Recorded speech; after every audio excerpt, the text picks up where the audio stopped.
Yang terhormat Ibu Kepala Sekolah SD Negeri 1 Buton, Ibu Surnarni SPD SD, serta rekan-rekan guru dan Bapak Ibu guru pada siang hari ini. Pertama-tama, marilah kita panjatkan puji dan syukur atas kehadirat Allah Subhanahu wa Ta'ala, karena berkat rahmat dan hidayahnya sehingga pada siang hari ini kita dapat berkumpul untuk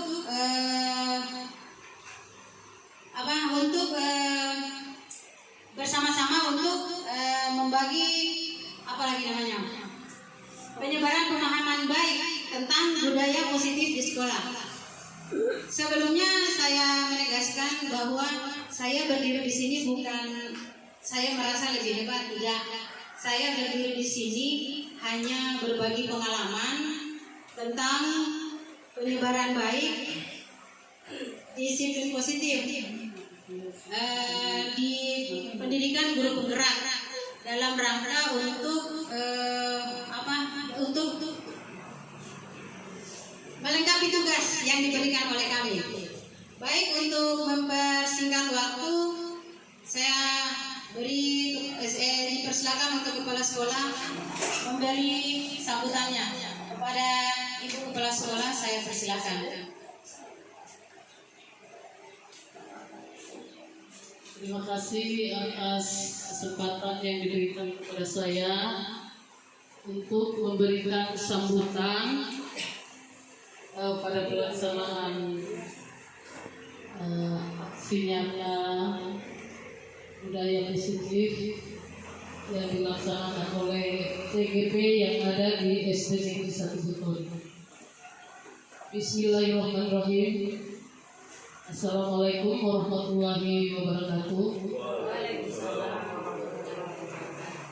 Alhamdulillahirabbil alamin, wassalatu wassalamu ala asyrafil anbiya'i wal mursalin wa ala alihi washabihi ajmain. Amma ba'du. Yang terhormat Bapak Ibu guru SD Negeri 1 Buton yang semuanya hebat-hebat. Pertama-tama, marilah kita panjatkan puji syukur kehadirat Allah Subhanahu wa Ta'ala atas berkah dan rahmatnya. Kita masih diberi kesempatan untuk berkumpul di tempat ini dalam rangka aksi nyata untuk modul 1.4 budaya positif bagi CGP yang berada di SD Negeri 1 ini. Bapak Ibu yang saya hormati, kegiatan ini merupakan kegiatan rutin selama proses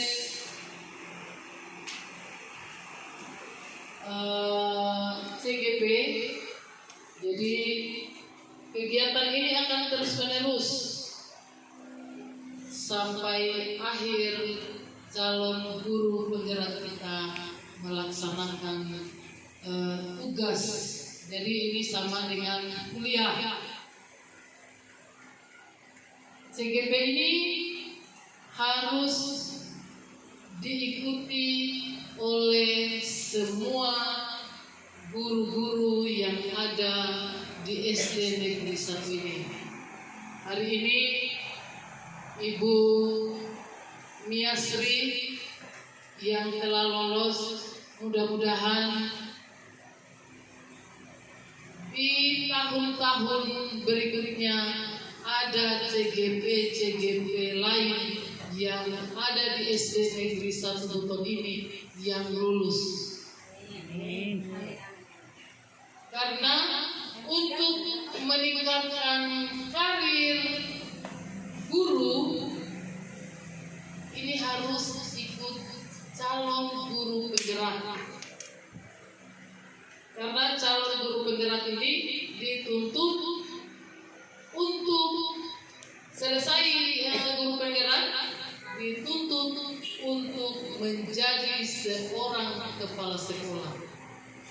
Semoga saja Umi Asri ini cepat rezekinya. Karena kita guru, seorang guru itu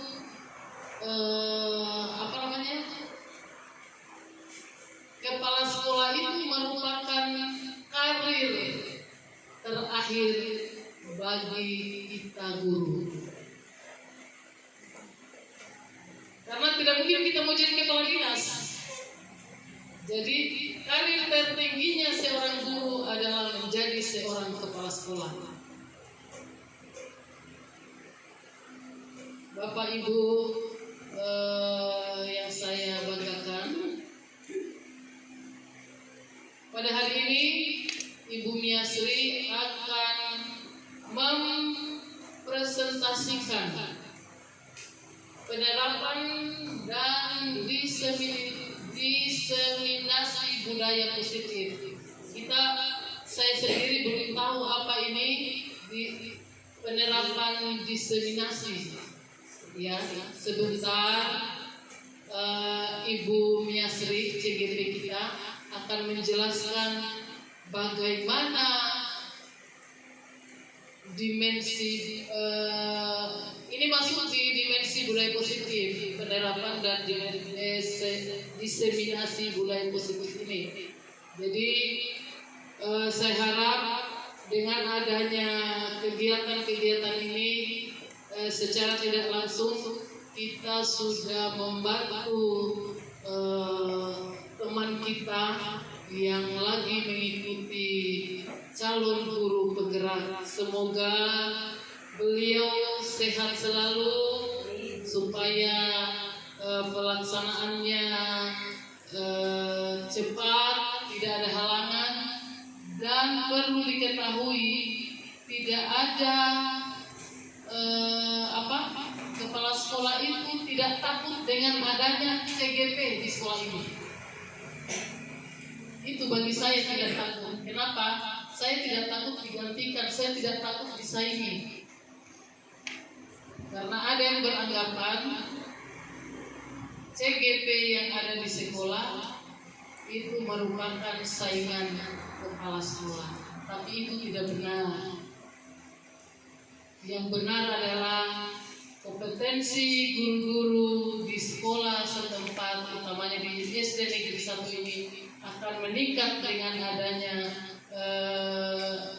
kegiatannya Ibu Miasri.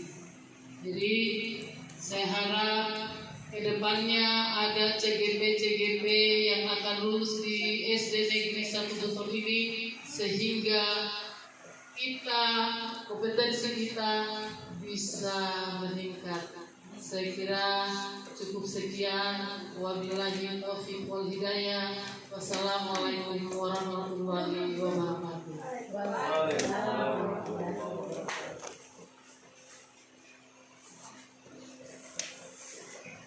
Baik, terima kasih saya ucapkan kepada Ibu Kepala Sekolah. Sebenarnya saya rada-rada kaku juga, saya rada-rada grogi juga, karena pengalaman pertama bagi saya ya, pengalaman pertama untuk berbagi hal positif, berbagi ilmu tentang penerapan disiplin positif. Baik, Pak Durmin, tolong lanjut. Sebelum kita memulai pada sesi materi, boleh kita ice breaking sebentar. Berdiri, ayo berdiri supaya lebih semangat. Berdiri semua. Ice breakingnya adalah menangkap menangkap apa? Bukan. Ibu Desi harus berdua. Menangkap Desi. Ayo. Saya di sini. Dua harus ada dua. Bisa lah. Supaya semangat, karena kayaknya jam-jam begini jam-jam rawan. Puas nih. Iya. Jadi kayaknya dengan Ibu Kepala Sekolah. Begitu saja berhadapan. Jadi posisinya berhadapan. Posisinya berhadapan. Baru tangan kanannya begini. Semua berhadapan. Posisi berhadapan. Jangan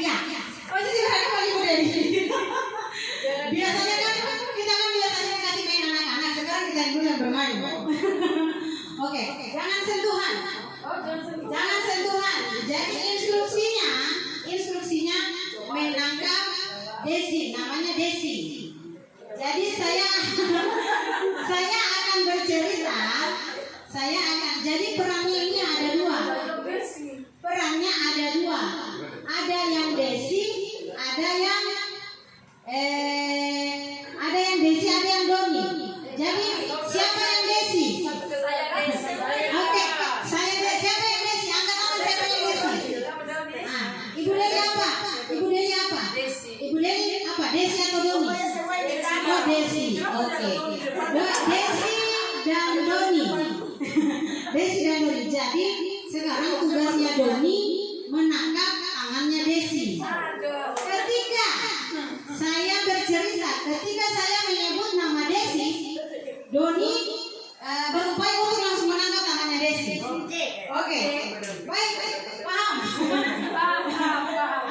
Sebut nama Desi, Doni tangkap Ya.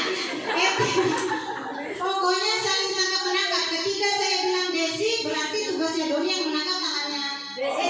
Ketika saya menyebut Doni, berarti Desi yang tangkap tangannya Doni.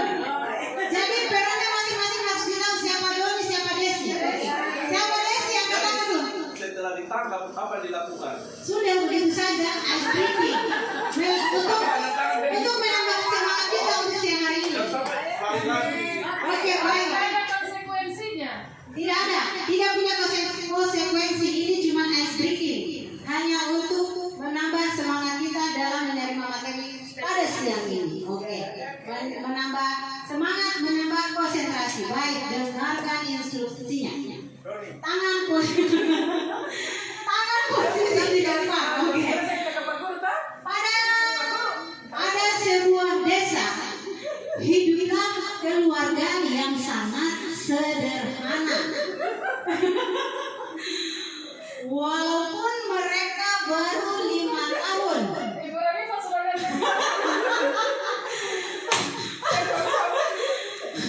Tanganku dia nih. Walaupun mereka menjalani rumah tangga baru sekitar 5 tahun, tetapi mereka dikaruniai anak. Anak mereka kembar. Satu perempuan dan satunya laki-laki. Yang pertama, nama anaknya adalah Doni.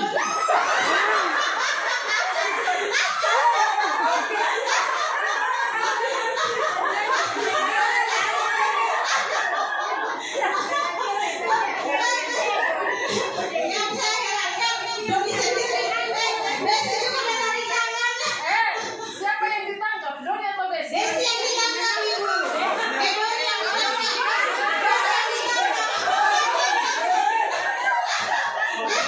Pegang ceritanya tadi, anak pertama itu perempuan. Ya namanya kan melatih konsentrasi, Pak. Anak yang melatih konsentrasi. Anak pertama perempuan, anak kedua laki-laki. Yang pertama namanya Doni. Dia sudah lari duluan.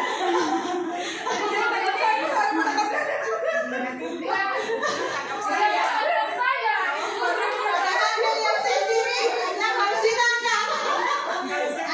Ada Doni tangkap Doni. Baik, saya lanjut. Yang pertama nama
ada program pendidikan guru penggerak angin.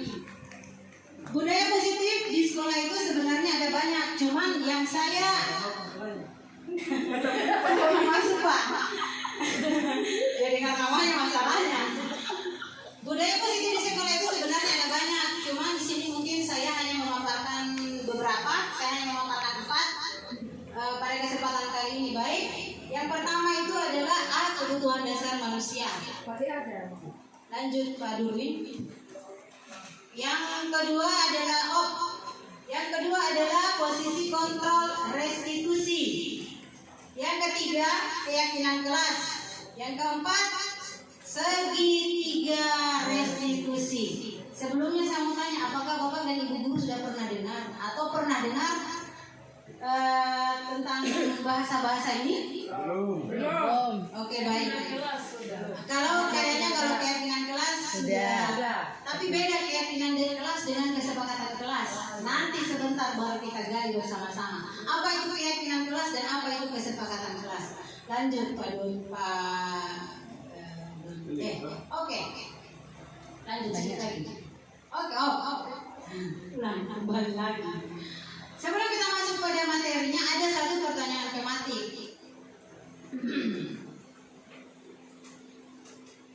Oke, pertanyaan tematiknya dulu. Pertanyaan tematiknya itu, Ibu Ambar adalah guru wali kelas 6 di sebuah SD, di SD Pelita. Ibu Ambar ini sedang mengalami kebingungan. Beliau kebingungan apa kira-kira yang kenapa sampai dia bisa kebingungan?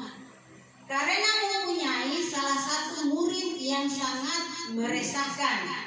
Kembali lagi bernama Doni. Kenapa? Siswa itu dia meresahkan. Sehingga beberapa anak di kelas 6 ini mengadu ke Ibu Ambar, mengatakan Doni sering meminta makanan. Dia sering meminta makanan, atau boleh dikata dia selalu meminta makanan. Dan itu dilakukan setiap hari.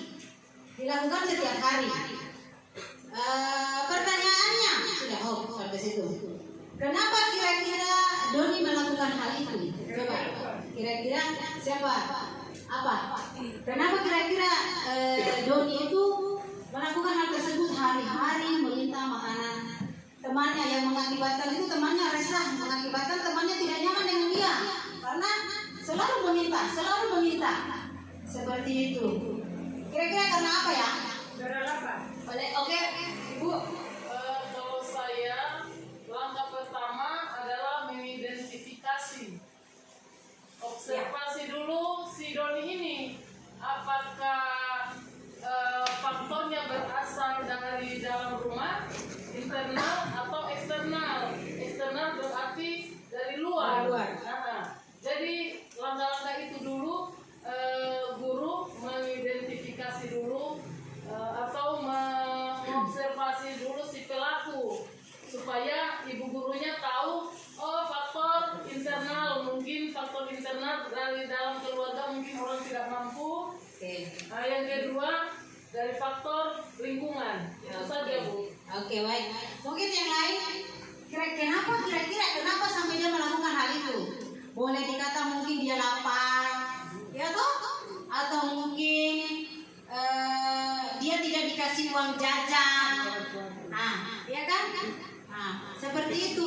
Jadi ketika siswa dalam keadaan itu kan namanya masalah, itu berarti namanya sudah masalah.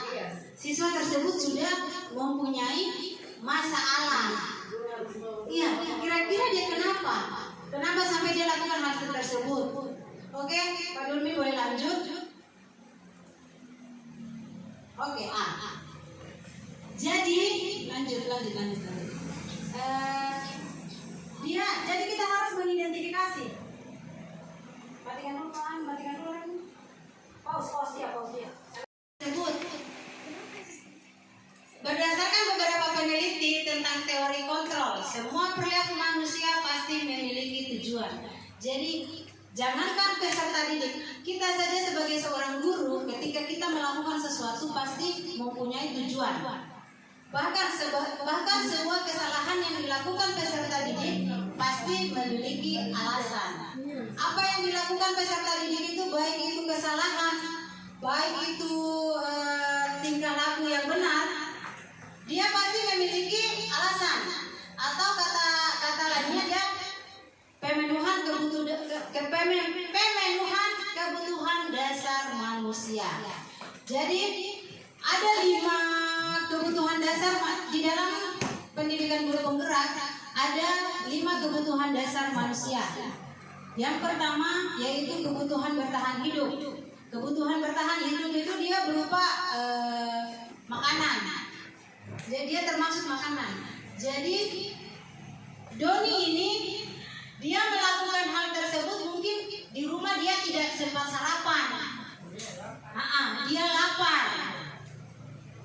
Karena itu, jadi kebutuhan dasar yang pertama dia sudah tidak terpenuhi. Berikut yang kedua itu kebutuhan cinta dan kasih sayang. Kebutuhan cinta dan kasih sayang itu maksudnya pemberian. Pemberian. Dia merasa bahwa saya ini tidak pernah diberi kasih sayang. Mungkin sama orang tua, mungkin sama saudara.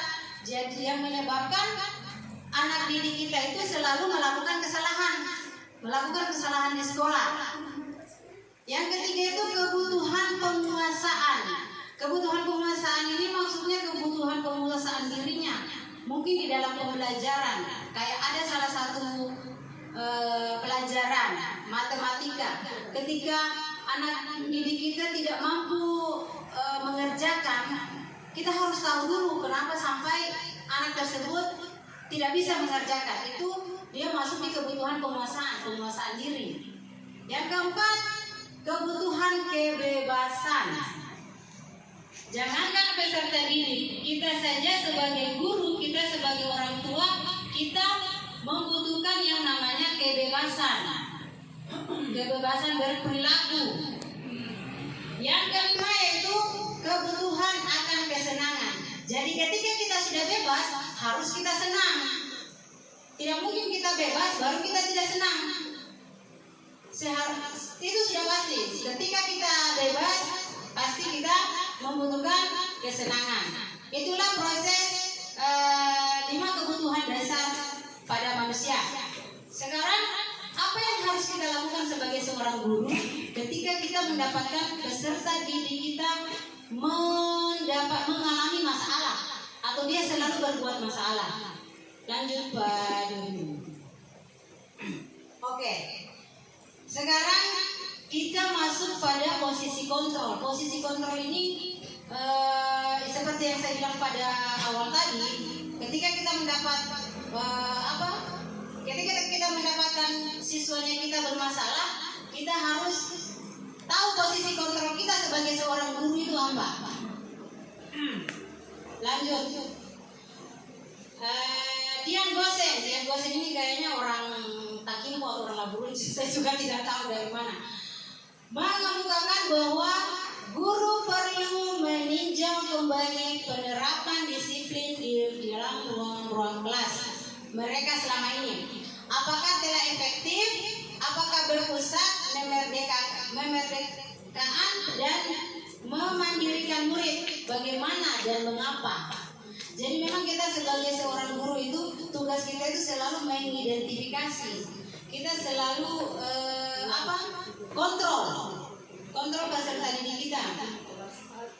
Berdasarkan teori motivasi tadi, penerapan disiplin di sekolah harus dilakukan dengan alasan yang ketiga, yaitu siswa melakukan kebaikan dengan keyakinan kelas atau nilai-nilai yang sudah tertanam di dalam dirinya atau motivasi internal lebih berjangka lama dan membuat siswa merasa lebih nyaman.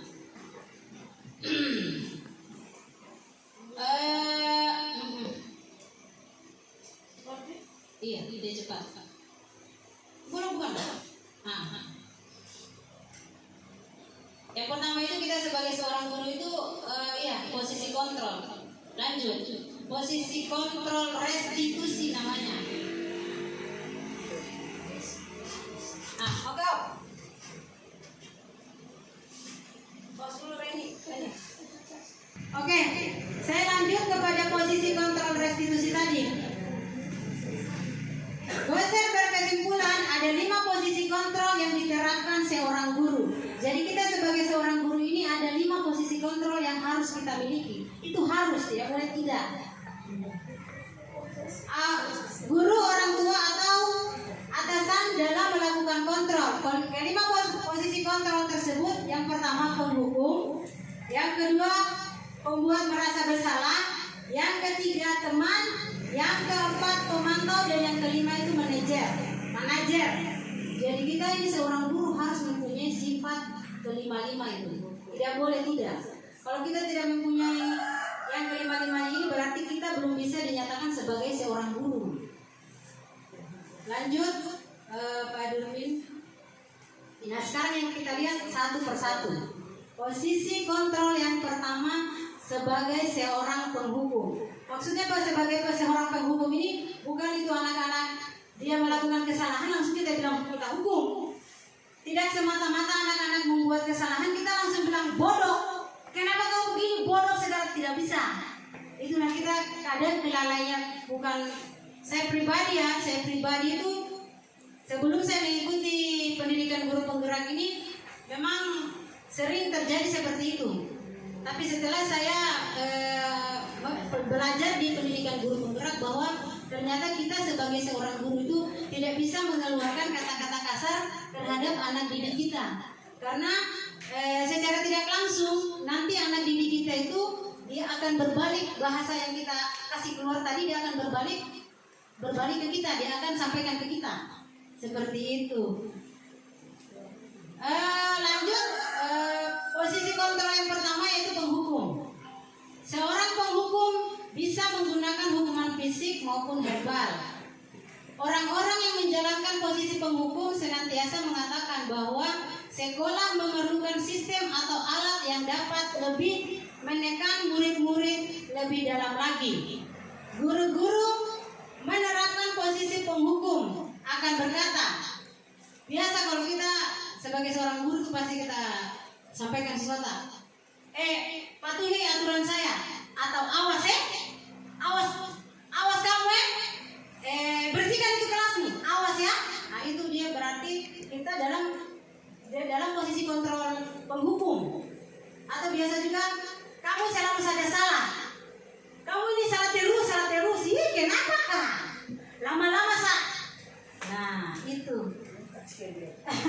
lama-lama ciki edemu. Nah seperti itu dia kita sebagai posisi penghukum. Pak Durmin boleh dilanjutkan. Yang ketiga biasa juga kita kata pasti selalu yang terakhir selesai. Kayak macam biasa saya di kelas 1, kamu itu selalu kamu terus yang terakhir. Kenapa? Menulis cepat. Lama-lama ibu guru ini. Nah, itu kita berarti keadaannya kita itu sebagai seorang guru dia berada pada posisi kontrol penghukum. Guru seperti ini senantiasa percaya hanya ada satu cara agar pembelajaran bisa berhasil, yaitu dengan caranya sendiri. Jadi ketika kita berada pada posisi kontrol penghukum, kita merasa bahwa kita punya cara itu yang sudah paling benar. Kayak macam tadi, ini terlambat terus kau menulis, ibu guru kasih hukuman ini. Seperti itu. Itulah kita posisi sebagai seorang penghukum, bahwa kita merasa caranya kita itu sudah yang paling benar. Lanjut ke posisi kontrol kedua, yaitu pembuat merasa bersalah. Pada posisi ini biasanya guru akan bersuara lebih lembut. Pembuat rasa bersalah akan menggunakan keheningan dan membuat orang lain merasa tidak nyaman, bersalah atau rendah diri. Jadi kita jadi posisi kontrol yang kedua yaitu kita sebagai seorang guru pembuat merasa bersalah. Selalu kata-kata yang keluar dari seorang pembuat merasa bersalah itu, yang pertama, ibu sangat kecewa sekali dengan kamu. Biasanya itu kalau misalkan anak-anak tidak mengerjakan PR, bahkan saya sendiri, kasihan nak, kenapa kau tidak lagi kerjakan PR-mu nak? Kasihannya nih ibu guru sudah sampaikan, masa kau belum masih kerjakan? Jadi pada saat seperti begitu anak-anak itu kadang beberapa anak itu dia merasa dirinya di ibu guru ini kasihan, dia sudah ajar saya bagus-bagus, masa PR saya tidak bisa kerjakan. Itu namanya posisi kontrol membuat merasa bersalah. Biasa lagi ada kata-kata lagi bahwa berapa kali kak kasihan ibu guru harus bilang, kasihannya kalau hari Senin itu coba pakai topi kah, kasihannya ini ibu guru yang tiap minggu harus sampaikan kalau hari Senin pakai topi, pakai dasi. Dan memang itu pasti yakin tidak yakin itu pasti ada salah satu anak-anak dia merasa dirinya iya di kasihannya nih ibu guruku, berarti dia bilang ini saya ini sudah bersalah sama ibu guruku. Itulah kita sebagai posisi membuat merasa bersalah. Lanjut Pak Durmin. Di posisi ini murid akan memiliki penilaian diri yang buruk tentang diri mereka. Jadi memang seperti yang saya bilang tadi, berarti peserta didik itu dengan secara tidak langsung dia merasa dirinya itu yang paling buruk. Kasihannya ibu guruku di masa kok tiap hari sini dia mau kasih saya, atau dia bilang kasihannya ibu guruku dia kasih saya PR kok saya tidak kerjakan. Itu yakin tidak yakin pasti ada salah satu siswa kita yang akan merasa dirinya bersalah.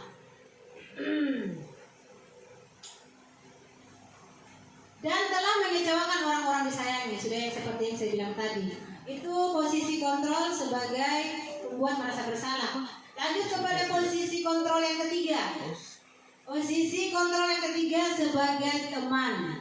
Biasa kita juga guru ini, kita salah satu siswanya kita buat mereka seperti teman sendiri. Guru pada posisi ini tidak akan menyakiti murid, namun akan tetapi berupaya mengontrol murid melalui persuasi. Posisi teman pada guru bisa negatif dan bisa juga positif. Positif di sini berupa hubungan baik yang terjalin antara guru dengan murid. Jadi antara guru dengan murid itu positifnya itu bagus. Malah dia senang kadang dia datang, ibu guru anukan dan bikinkan ini dan ibu guru sepatuku dan karena memang kita juga memposisikan dirinya kita sebagai teman kepada anak tersebut. Dan segi negatifnya, guru di posisi teman menggunakan hubungan baik dan humor untuk lanjut Pak Durmin. Lanjutkan. Jadi kata-kata di posisi kontrol sebagai teman ini biasanya ayo bantu. Biasa ini kan kita kerja bakti. Ayo mari nih ambil sapu. Masa ibu guru dia menyapu, mari ayo kita menyapu. Jadi anak-anak itu dia menganggap bahwa ibu guru ini dia menyapu. Jadi dia anggap kita sebagai teman. Tapi tadi ada dua sisi. Kadang ada positif ada negatif. Yang positifnya tadi itu terjalin hubungan baik antara guru dengan siswa tersebut. Yang negatifnya bisa suatu saat guru tersebut tidak membantu maka murid akan kecewa dan berkata saya pikir bapak ibu teman saya. Kadang dia kecewa. Tapi ada juga biasa itu segi negatifnya, anak tersebut dia tidak mau dengar bicaranya guru lain. Dia hanya mau dengar guru yang dia anggap temannya tadi itu. Iya. Sekarang itu, jangan dia tidak mau itu. Tapi datang itu gurunya, jangan begitu, tidak boleh begitu. Itu baru didengarkan. Jadi kalau posisi teman ini dia ada dua ada yang positif, ada yang negatifnya. Lanjut Pak Durmin supaya lebih cepat lagi. Yang posisi ke berapa sekarang? Keempat ya? Posisi keempat, pemantau. Memantau berarti mengawasi. Pada saat kita mengawasi, kita bertanggung jawab atas perilaku orang-orang yang kita awasi. Posisi pemantau berdasarkan pada peraturan dan konsekuensi. Dengan menggunakan sanksi atau konsekuensi, kita dapat memisahkan hubungan pribadi kita dengan murid sebagai seorang menjalankan posisi pemantau. Jadi posisi pemantau ini kita memantau siswanya kita. Biasa kalau sedang keluar istirahat, ada yang lari-lari, mulai kita lihat, Abid awas jatuh, jatuh nanti ibu guru cubit ini. Itu namanya posisi pemantau.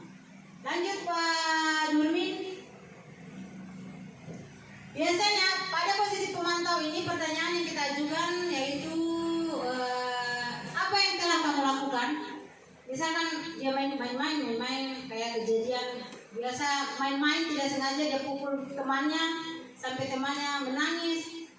Biasa kita tanya, kenapa bisa kau lakukan ini nak? Kenapa makanya kau pukul? Nah, itu kita berada pada posisi pemantau.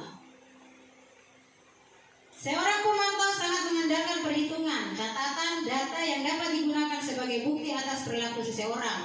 Posisi ini akan menggunakan stiker, slip, catatan, daftar cek. Posisi pemantau sendiri berawal dari teori stimulus respon yang menunjukkan tanggung jawab guru, lanjut Pak Doni, dalam mengontrol muridnya. Jadi saya rasa Bapak Ibu guru juga sudah tahu posisi kontrol seperti apa yang selalu kita terapkan di dalam sekolah, di dalam lingkungan sekolah. Yang terakhir itu adalah posisi sebagai seorang manajer. Di kelima posisi kontrol restitusi ini yang paling bagus, yang paling pas dan yang paling mantap kita terapkan yaitu posisi manajer, posisi yang kelima. Posisi terakhir manajer adalah posisi di mana guru berbuat sesuatu bersama dengan murid, mempersilahkan murid mempertanggungjawabkan perilakunya sendiri. Bila kita menginginkan murid-murid agar dapat menemukan solusi atau permasalahannya sendiri, Bila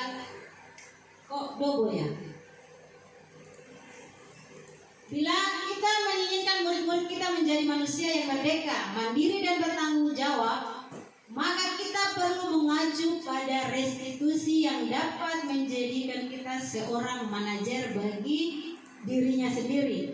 Jadi memang posisi kontrol yang kelima ini sangat bagus. Sudah ini yang harus kita terapkan di sekolah. Mungkin lanjut Pak Durmin.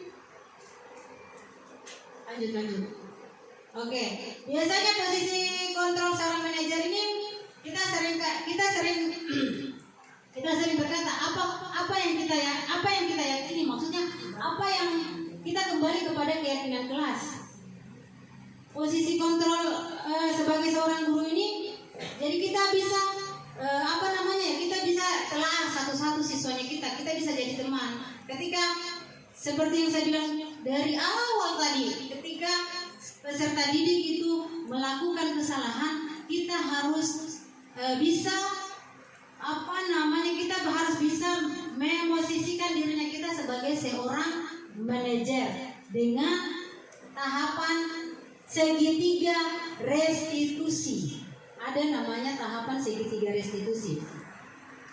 Tugas seorang manajer bukan untuk mengatur perilaku seseorang. Jadi memang manajer itu bukan untuk mengatur perilakunya seseorang. Kita membimbing murid untuk dapat mengatur dirinya. Jadi kita itu membimbing, kita harus membimbing murid supaya bisa dapat diatur dirinya. Bukan kita yang mau atur, jangan, tidak boleh. Kita yang membimbing bahwa, ayo nak, tidak boleh begitu. Kenapa begitu? Ingat tidak yang kita sepakati bersama-sama? Atau ingat tidak yang telah kita catat di sekolah? Seperti itu namanya posisi manajer. Seorang manajer bukannya memisahkan murid dari kelompoknya, tetapi mengembalikan murid terhadap kelompoknya. Maksudnya terhadap teman-teman. Lanjut Pak Doni. Posisi kontrol guru yang terbaik adalah posisi seorang manajer. Di dalam posisi ini, sikap guru ketika melihat siswa melakukan kesalahan tidak langsung menghukum atau menasehatinya. Ini ketika kita berada pada posisi kontrol manajer, kita tidak semata-mata ketika dia buat kesalahan kita langsung menasihatinya. Kenapa kamu ini kok tidak bikin soal, kok tidak bikin PR-mu? Kenapa kau ini kok tidak menyapu di dalam kelas, sementara hari ini tugas harianmu? Itu kan kita menasihati. Tapi diawali dengan sikap memahami tindakan siswa atau menstabilkan identitas. Selanjutnya guru mencoba memahami alasan atau kebutuhan dasar apa yang ingin dipenuhi siswa dengan perilakunya tersebut. Namanya itu validasi dasar. Validasi tindakan yang salah. Terus ada yang ketiga itu namanya menanyakan keyakinan. Lanjut mungkin Pak Durmin. Lanjut. Jadi saya ulang ke 5 posisi kontrol tadi. Jadi yang harus kita pahami bahwa ketika kita menjadi seorang guru itu, posisi kontrol yang harus kita terapkan kepada anak didik kita itu adalah posisi manajer. Maksudnya posisi manajer ini ketika siswa membuat kesalahan, kita tidak langsung menegur, kita tidak langsung bilang bahwa kamu salah, tidak boleh. Kita harus yang pertama yang kita lakukan tadi itu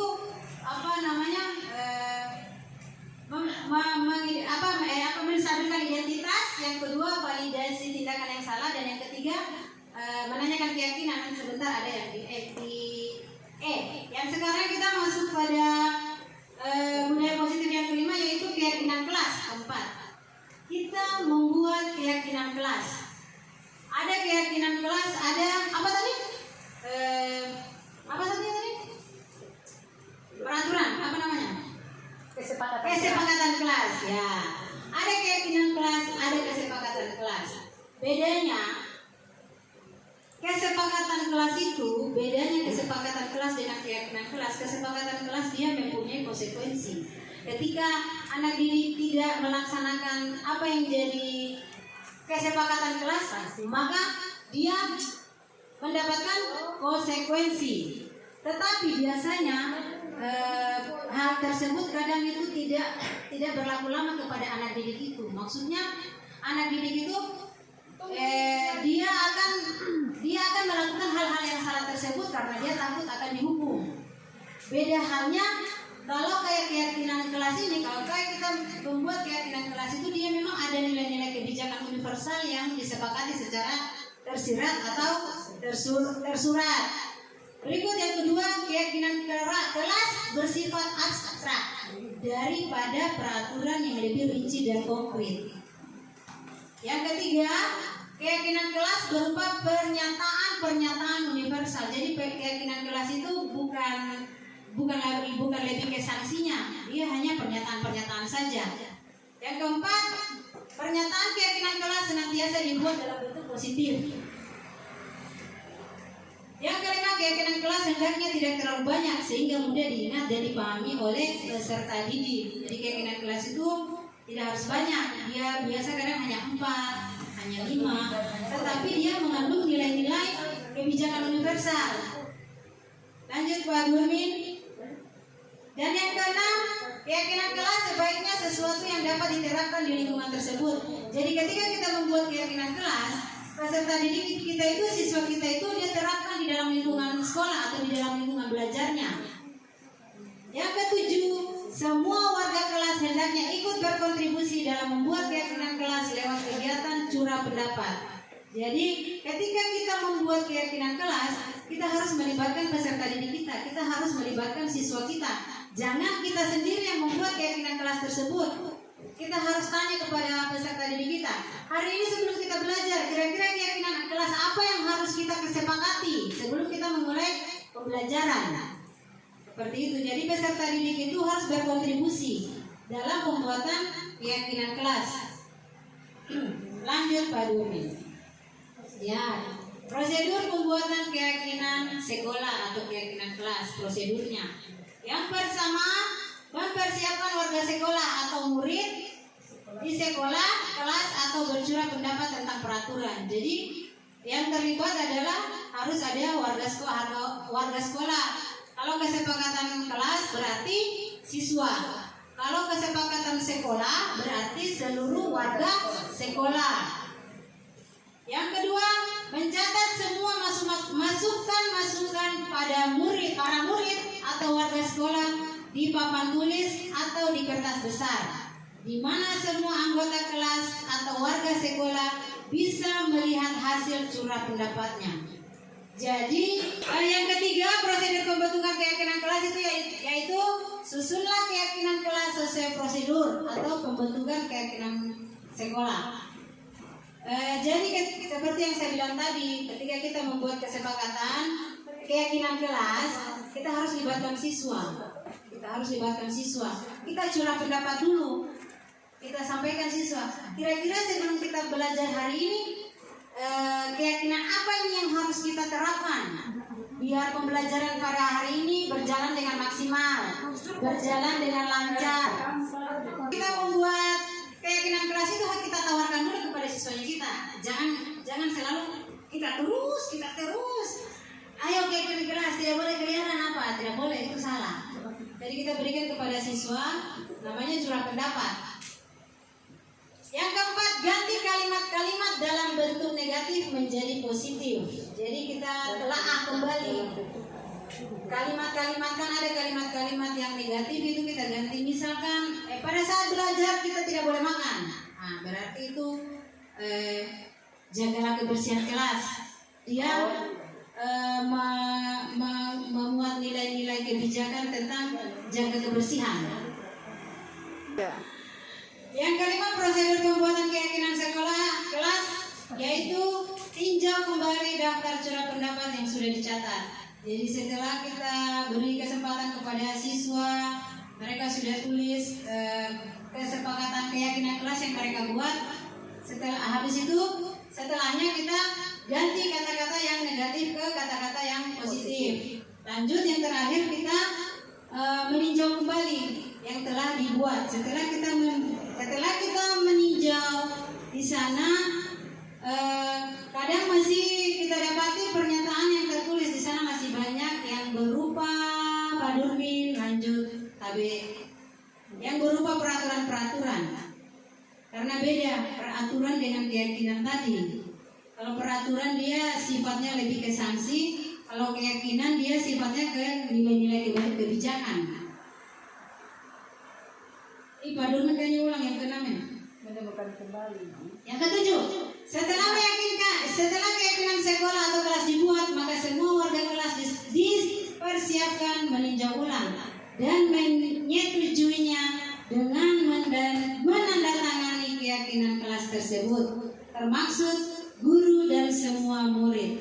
Jadi setelah kita membuat keyakinan kelas, kita tinjau kembali. Setelah ditinjau sudah benar, maka kita persiapkan siswanya kita. Setelah kita buat itu poster yang besar, kita kadang ada anak-anak kita tanya, siapa yang mau tanda tangan, siapa yang mau paraf? Oh, saya ibu guru. Kita persilakan peserta didik kita untuk menandatangani. Tapi sebelumnya kita dulu yang menandatangani, supaya siswanya kita dia bilang, oh iya, berarti kesepakatan kelas, berarti keyakinan kelas yang kita buat ini kita harus setujui sama-sama. Yang ke-8, keyakinan sekolah atau kelas selanjutnya bisa diletakkan di dinding. Terakhir, sudah pada tahap terakhir. Setelah kita buat, kita tanda tangani, kemudian ditempel. Lanjut Pak Durmin. Ini salah satu contoh keyakinan kelas yang saya buat. Yang pertama itu disiplin waktu. Tetapi ini sudah dirubah pada kata-kata positif. Yang tadinya ini disiplin waktu, yang tadinya ini tidak boleh datang terlambat. Kita robah ke kata-kata positif yang memuat nilai-nilai kebijakan. Ini dia disiplin waktu itu nilai kebijakannya. Makanya tadi beda antara keyakinan dengan kesepakatan. Yang kedua, belajar dengan gembira dan bersemangat. Belajar dengan gembira dan bersemangat itu pada biasa ibu guru kalau belajar tidak boleh ribut, itu kan belum bagus. Jadi dirubah kata-kata yang negatif itu menjadi kata-kata yang positif. Yang ketiga, mengerjakan tugas dan melaksanakan piket kelas dengan penuh tanggung jawab. Penuh tanggung jawab berarti dia nilai kebijakannya dia tanggung jawab. Yang keempat, angkat tangan saat ingin bertanya dan meminta izin. Biasanya kan anak-anak itu kalau kita tanya, anak-anak siapa yang tahu macam-macam bagian batang? Wih, sorak-sorak semua itu jawab. Oh, ibu guru, itu ada 3. Nah, jadi sebelum kita belajar, kita buat dulu keyakinan kelas bahwa ketika kita mau bertanya atau ketika kita mau keluar itu harus angkat tangan, harus minta izin. Yang kelima, mengikuti pembelajaran dengan tertib. Ini berarti nilai kebijakannya tertib. Yang keenam, menjaga kebersihan lingkungan. Ini juga menjaga kebersihan. Yang ketujuh, saling menghargai dan tolong menolong. Nilai kebijakannya siapa yang tahu? Siapa yang tahu? Apa nilai-nilai kebijakannya? Toleransi lah. Toleransi. Yang kedelapan, membudayakan kata tolong, maaf, permisi, dan terima kasih. Maksudnya kita, itu lebih ke nilai kebijakan sopan. Jadi kalau anak-anak ketika kita mau menyuruh teman, bisa kan bilang ditolong, atau kita bersalah bilang maaf. Setelah ditolong kita bilang terima kasih. Biasanya dikenal dengan kata-kata ajaib ya. Lanjut. Dari hasil tadi baru kita akan ambil dari. Jadi inilah bukti-bukti dokumentasinya. Yang kesepakatan itu ya. Yang poin 2 itu membuat kesepakatan kelas itu melibatkan kontribusinya semua siswa. Sebelum dibuat balik Ini dia buktinya bahwa semua peserta didik dia berpartisipasi. Setuju. Lanjut Pak Dulmi. Ini adalah apa? Yang ketiga, yang terakhir yaitu segitiga restitusi. Ini yang saya bilang tadi, ketika kita sebagai seorang guru menempatkan dirinya kita sebagai posisi seorang manajer, kita harus bisa menerapkan segitiga restitusi ini. Segitiga restitusi ini selalu kita terapkan ketika ada peserta didik kita yang mendapatkan masalah atau dia membuat kesalahan.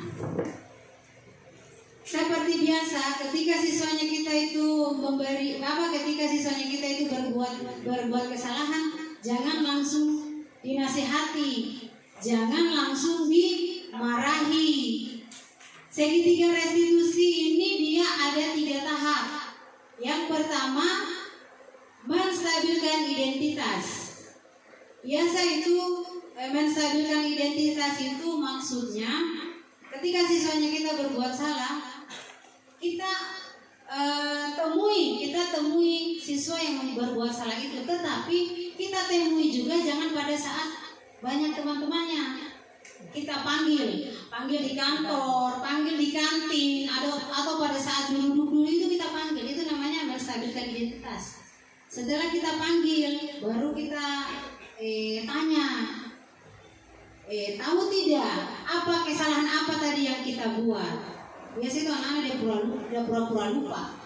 Dia tidak tahu ibu guru. Nah setelah dia bilang tidak tahu, jangan lagi dimarahi. Jangan lagi bilang, kamu ini sudah berbuat salah, masa kau tidak tahu juga apa yang kau berbuat. Paling tidak kita sampaikan, berarti kau berbuat tadi itu kau tidak sadar seperti itu. Baru kita sampaikan,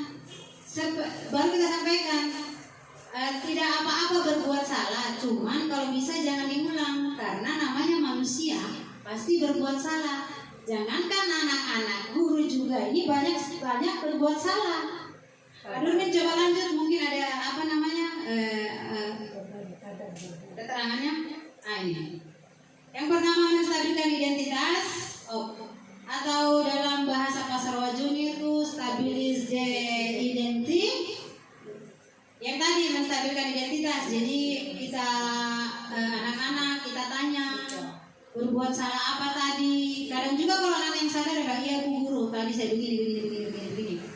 Setelah itu dia masuk ke tahapan kedua, validasi tindakan yang salah, atau bahasa pasar wajahnya itu validate the miss. Apakah itu? Baca Pak Durmin. Miss. Itu sudah. Validasi tindakan yang salah. Maksudnya validasi tindakan yang salah, kita tanya kepada siswa.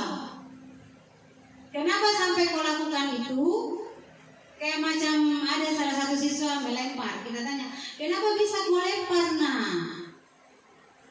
Ada bilang nih, tidak ibu guru, tadi itu saya hanya main-main, tapi karena kasihan dia kena. Biasa kan kita ini, pokoknya saya tidak bilang orang, yang saya bilang saya pribadi, saya belum ikut pendidikan guru penggerak ini, begitu, mau menjadi guru seolah-olah guru yang ditakuti. Kenapa nak kau lempar? Biasanya kita marahi, kau sudah lempar, kamu ini terlalu nakal apa segala macam. Itu namanya validasi tindakan yang salah. Yang terakhir itu menanyakan keyakinan kelas. Jadi setelah kita buat keyakinan kelas, jadi kita tanya kembali, tahu tidak keyakinan kelas yang kita buat itu seperti apa? Masih ingat? Kadang kalau anak-anak yang kuat pemahaman, yang kuat daya ingatnya itu dia sebut. Setelah dia sebut, kita tanya, kira-kira perbuatannya kita tadi itu sesuai dengan keyakinan kelas tidak? Pasti dia bilang, tidak ibu guru. Namanya itu menanyakan keyakinan kelas. Setelah kita menanyakan keyakinan kelas, yang terakhir kita tanya, kira-kira masih mau berbuat seperti ini tidak? Kalau misalkan tidak, kapan bisa ibu guru mau lihat? Kapan bisa? Biasa dibilang besok ibu guru atau mulai hari ini ibu guru. Itulah proses segitiga restitusi ketika kita berada pada posisi kontrol sebagai seorang manajer, sebagai seorang guru. Mungkin Pak Durmin lanjut. Oke. Jadi kembali sampai di sini. Kembali ke awal. Ya, awal video. Ini video kan awal kan? Video itu ada, sudah lanjut, lanjut.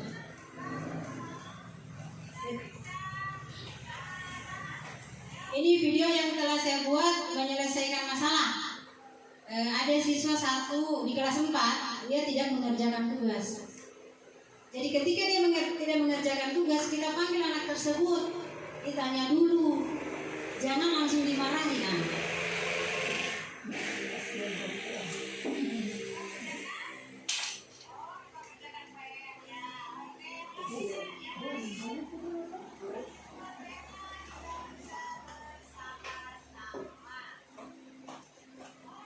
Nah, setelah itu kita yang pertama tadi itu proses tahapan segitiga restitusi itu yang pertama yaitu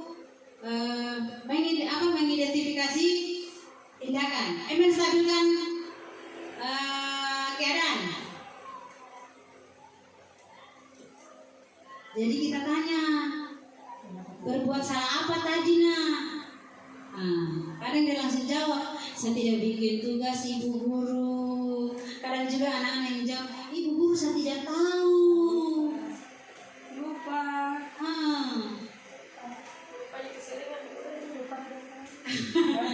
Ini namanya menstabilkan identitas. Jadi dia bertahap. Yang pertama menstabilkan, harus distabilkan dulu itu. Kenapa sampai dia begitu? Jadi kita sampaikan, kita panggil di sini nak, bukan mau memarahi, bukan mau dipukul, tetapi kita mau carikan solusi. Yang kedua yaitu validasi tindakan yang salah. Seperti yang saya sampaikan tadi, validasi tindakan yang salah itu adalah menanyakan kenapa sampai kamu tidak kerjakan tugas. Jadi dia jawab, saya lupa ibu guru. Kenapa lupa? Saya terlalu bermain ibu guru. Nah, inilah dia kita sampaikan bahwa tindakannya itu salah. Jadi ketika di rumah itu boleh bermain, tetapi harus ingat juga tugas di sekolah. Ini nilai kebijakannya dia tentang tanggung jawab. Dia tidak mengerjakan PR berarti tidak bertanggung jawab. Nah, yang terakhir menanyakan keyakinan kelas. Kira-kira betul tidak yang Aidi lakukan tadi? Dia jawab juga, tidak ibu guru. Berarti itu tidak sesuai dengan keyakinan kelas tidak? Tidak ibu guru. Nah, setelah itu baru kita sampaikan kira-kira kapan bisa dirubah. Jadi memang penerapan segitiga restitusi ini membuat siswa kita itu sadar sendiri, sadar dengan sendirinya, tidak harus tidak harus ditakuti dengan sanksi.